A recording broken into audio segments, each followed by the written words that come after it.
Utah has an amazing economy, and it's because of the people of Utah. We have the family values, the honesty and the hard work, and the opportunity. People recognize in Utah that if they work hard, they can succeed, and that's really motivating for a state. The problem is that we are so heavily regulated and so heavily taxed.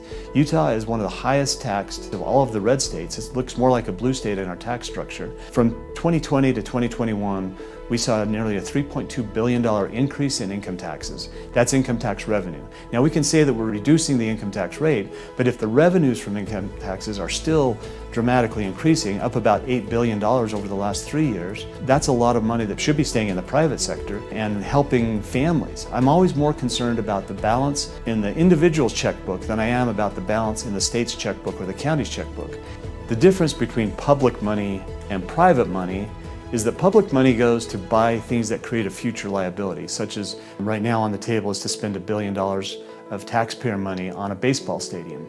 The problem with that is it's going to have an ongoing cost to it. Every time that we spend money on the public sector and see the public sector expand, the private sector now has a future obligation.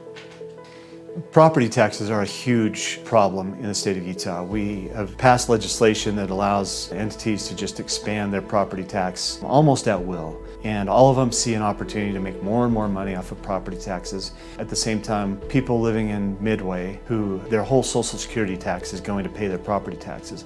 A home that they may have bought with their husband years and years ago for $8,000 is now worth $1.5 million, and they're expected to pay the property taxes. They didn't buy the house for that amount, and so what we're taxing them is on inflation, and it's not right, it's not fair.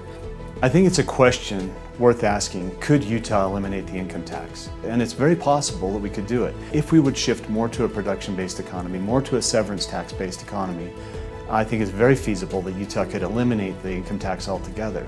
We talk a lot about, reducing income tax for seniors on their Social Security, reducing income tax for veterans, reducing income tax for minors. Why don't we just reduce income tax all the way down to zero for everybody?